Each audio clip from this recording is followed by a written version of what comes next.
¿Qué tal? ¿Cómo están? Gracias por estar Sin embargo, al aire. Muchísimas gracias por acompañarnos en estos espacios. Gracias por dejarnos sus likes. Muchísimas gracias por compartir ligas. Compartan las ligas. Es la mejor manera de invitar a otros a que se suscriban, a que vean los videos de Sin embargo, al aire. Y pues ya saben que siempre estamos muy agradecidos con todos ustedes por ayudarnos a difundir. No tenemos otra manera de hacerlo más que por la vía de ustedes. Muchísimas gracias siempre. Este es mi texto para este día lunes 26 de junio. En las siguientes horas es muy probable que se definan la metodología con la que la oposición va a elegir a su candidato o candidata presidencial. Pues va a ser una ensalada de logotipos y ensalada de organizaciones y ensalada de posiciones políticas e ideológicas. Pues va a ser muy interesante cómo resuelven. Desde afuera va a ser muy interesante, desde adentro va a ser una verdadera friega. Justo sobre eso, pues escribo mi texto del día de hoy. Se llama El momento de la oposición y dice lo siguiente. Si alguien dudaba que México vive tiempos inéditos, tendría que voltear a ver a la oposición. El PRI, que gobernó el país todavía entre 2012 y 2018, se ha quedado sin derecho a decidir un candidato presidencial en 2024, a menos de que su dirigente, Alejandro Moreno Cárdenas, traicione su compromiso, lo cual, como sabemos, no sería raro. El PAN sufre para crear reglas que suavicen su realidad, que al menos en la precampaña se verá obligado a abrirle públicamente la puerta a representantes de Carlos Salinas de Gortari o de Claudio X González. Y es apenas una muestra de los intereses que el PAN debe conciliar. Y lo que queda del PRD simulará que hace propuestas para la candidatura presidencial, aunque todos sabemos que se conformará con que, por su insignificancia, no lo echen de la alianza de derechas. Tiempos inéditos, sin duda. Después de que Morena se adelantara con el proceso interno y sus precandidatos se echaran a recorrer el territorio nacional, es momento de la oposición para mostrar que puede organizarse y ponerse reglas.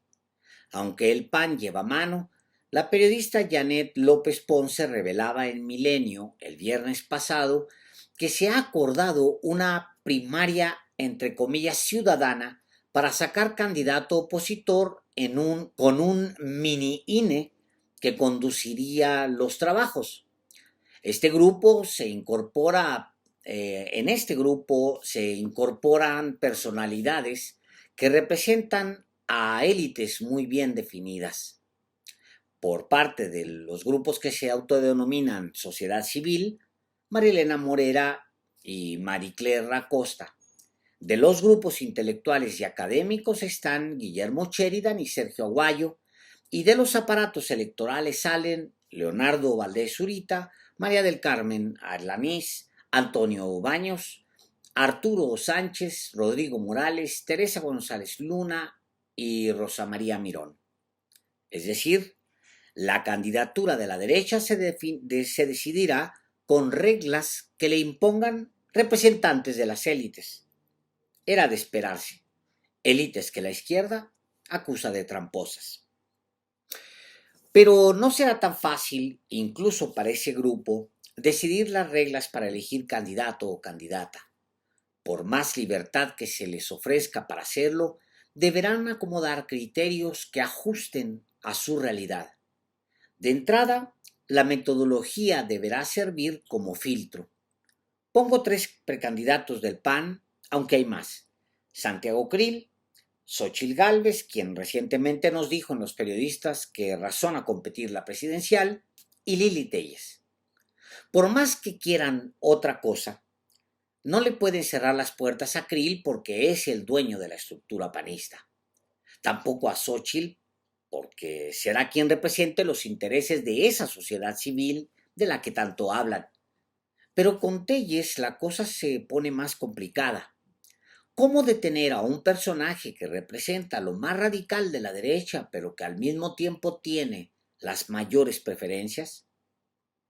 Lili Telles, quien es la mejor posicionada entre ellos para las presidenciales, cristaliza las tantas paradojas del bloque forjado por intelectuales, académicos, periodistas y la élite empresarial.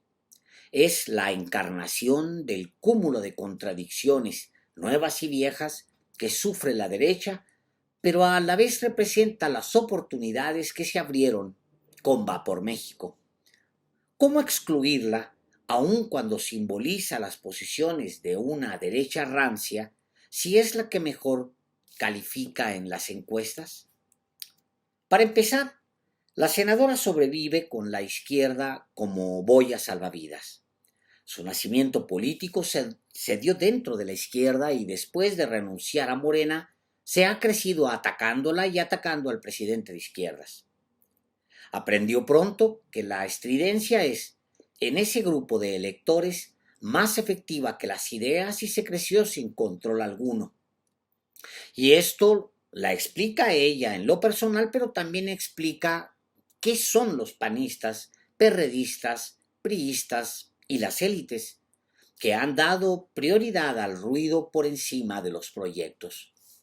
Como ya he escrito y he dicho muchas veces, y como es ampliamente reconocido incluso por ella, aquello que dijo de el voto anti-AMLO no nos alcanza para vencer al monstruo, el reto es mayor, se unieron en el odio contra López Obrador, pero el odio no sirvió para crear un proyecto de nación en todos estos años. Telles se vuelve otro caso de estudio en la histórica ambigüedad de la derecha, que reduce los valores de la democracia y el pensamiento liberal para sobreponerle vetustas tradiciones católicas. Habla de una derecha moderna, entre comillas, y a la vez describe viejas consignas conservadoras, el rechazo al aborto, por ejemplo, o cuando cita el desarrollo de la persona humana, entre comillas, como lo hace el PAN, para potenciar el individualismo y de manera explícita reconoce una persona espiritual, entre comillas, que rige sobre todas las cosas. Esas ideas siempre van acompañadas de otras cero modernas, el rechazo al uso del condón o a las políticas públicas de género, por citar. La mejor candidata de la derecha es un retroceso incluso para una fuerza de por sí retrógrada. Manuel Gómez Morín rechazaba a mediados del siglo pasado que los poderes y las ideas del catolicismo se involucraran en la política. Pero resulta que a los electores de derechas sí les agrada Lili Telles y, por lo que dicen las encuestas, esos mismos electores se separan del fundador del PAN. Y resulta que les agradan los discursos que rechazan a los pobres y a los indígenas y se abrazan a la ideología de clases. Y no por nada los güeros de buenas familias, entre comillas, son candidatos naturales, entre comillas, en lo nacional o para la capital mexicana, y estos son Santiago Krill o Santiago Taboada. En la teoría, los académicos e intelectuales son refractarios a esas ideas de derecha, pero con Lili Telles se enfrentan a una disyuntiva que no solo es atribuible a ella, o ganar votos con discursos estridentes o encontrar a alguien que represente los intereses de todos. No sé si la senadora gane una elección, pero lo que sí sé es que ella representará perfectamente a un sector combativo de la ultraderecha. No sé si ella es la mejor candidata, pero sin duda es la que mejor transmite lo que piensan en la derecha. ¿Qué hará el mini INE con el dilema Lili Telles? Por otro lado, no creo que ignoren que ese bloque que ayudaron a formar es el que aglutina a la gente como ella o como Gabriel Cuadri o como aquella pobre mujer llena de odio que le gritaba a López Obrador indio patas rajadas. Es su hechura ese bloque, pero ahora deben resolver, meterle método, establecer reglas. El bloque opositor es una ensalada ideológica que no se resolverá con una candidatura porque Por más que le busquen, nadie los representa a todos.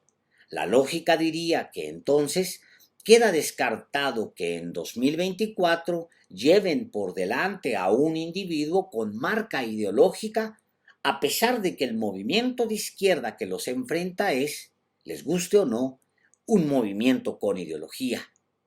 Entonces el mini INE tendrá que crear reglas para impulsar a alguien que represente, ¿qué? Dirán esto, alguien que represente a los ciudadanos. Pero las élites son grupos de interés y no representan a ciudadanos. Que se sirven de los ciudadanos, sí, pero no les tienen como prioridad.